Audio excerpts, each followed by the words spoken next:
संजय भोकरे यांच्या हत्येचा कट प्रकरणात अटक आरोपीमध्ये उद्धव ठाकरे यांच्या शिवसेनेच्या माजी शहर प्रमुख आणि माजी तालुका प्रमुखाचा सहभाग। दोघांवरील गुन्हा उद्धव ठाकरे शिवसेनेने फेटाळला। मिरजमधील अंबाबाई तालीम संस्थेचे अध्यक्ष संजय भोकरे यांच्या हत्येच्या कट प्रकरणी अटक करण्यात आलेल्यांमध्ये उद्धव ठाकरे यांच्या शिवसेनेच्या माजी शहर प्रमुख आणि माजी तालुका प्रमुखाचा सहभाग आहे।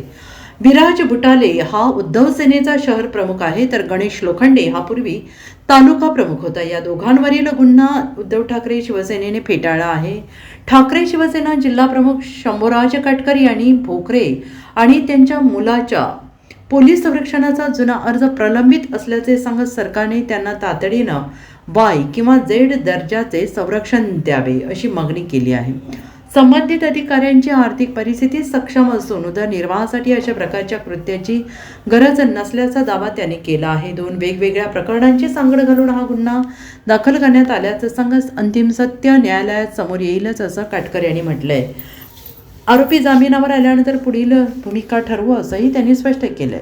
सांगली पोलीस दलाकडून शिवसेनेचे माजी शहर प्रमुख विराज बुटाले आणि गणेश लोखंडे या दोन शिवसैनिकांच्यावर सांगलीचे अंबाबाई तालीम संस्थेचे अध्यक्ष संजय भोकरे यांच्या खुनाचा कट रचना म्हणून त्यांच्यावर गुन्हे दाखल करून त्यांना अटक करण्यात आलेली आहे। मुळात विराज बुटाले हे हॉटेल व्यावसायिक आहेत। गणेश लोखंडे हा वीट वाळू विक्रीचं काम करतो, त्याचबरोबर त्याचा नारळाचा व्यापार आहे। अशी कुठलीही अडचण नाही की त्यांना कुटुंबाचं अर्थार्जन करायसाठी अशा कुठल्या तरी जागा खाली कराव्यात, कुणातरी जागा बळकावाव्यात किंवा कुणाचा तरी जीव घ्यावा आणि आपला प्रपंच चालवावा अशी परिस्थिती या दोघांचीही नाही। शिवसेनेचा जिल्हा प्रमुख म्हणून जिल्हा पोलीस खात्यानं केलेल्या ह्या आरोपांचा आणि ह्या गुन्ह्यांचा मी पहिल्यांदा फेटाळून लावतो, कारण जे पदाधिकारी माझ्यावर गेली अनेक वर्ष काम करतायत ते शिवसैनिक आहेत, ते लोकांच्या अडीअडचणीसाठी धावून जाणारे आहेत आणि त्यांची पार्श्वभूमी बघितली तर त्यांच्यावर अद्यापही कोणतेही गंभीर स्वरूपाचे गुन्हे नाहीत। विराज बुटाले यांच्यावर जर असेल तर एखादा राजकीयच गुन्हा असेल।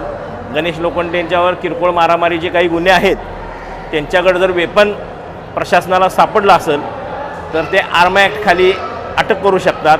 मात्र भोकरे साहेबांचा आणि जमिनीचा जो काही वादा आहे तो हायकोर्टात आहे। ज्यांचा या बाबतीतला दावा आहे त्यांच्याकडून यांना सुपारी दिली गेली अशी भूमिका प्रशासनाने आज जनतेसमोर, पत्रकारांच्या समोर आणि लोकांच्यामध्ये मांडलेली आहे। यामध्ये आमच्या पदाधिकाऱ्यांची बदनामी होत आहे।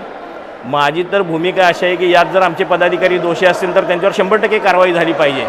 मात्र जर त्यांना अडकवण्याचा प्रयत्न असेल तर शिवसेना म्हणून पक्ष आणि शंभूराज काटकर या कुटुंबियांना कधीही वाऱ्यावर सोडणार नाही। या पदाधिकाऱ्यांच्या पाठीशी ठामपणे उभा राहणार आणि ज्यांच्या बाबतीत हा प्रकार घडलेला आहे किंवा पोलीस प्रशासनानं स्वतःहून सुमोटो हा गुन्हा दाखल केला आहे, हा गुन्हा दाखल करत असताना किमान ज्यांच्या बाबतीत हा खुनाचा कट रचला किंवा ज्यांचा खून करण्याचा प्रयत्न केला त्यांची फिर्याद असणं गरजेचं होतं। पोलीस प्रशासनानं स्वतःच्या सुमोटो अधिकाराखाली पोलीसच फिर्यादी आहेत आणि पोलिसांनी तो गुन्हा दाखल केलेला आहे। मी पहिला जिल्हा शिवसेनेच्या वतीने या घटनेचा निषेध करतो आणि या प्रकरणात पोलिसांनी खरंच शेवटपर्यंत जावावी ही भूमिका मांडतो।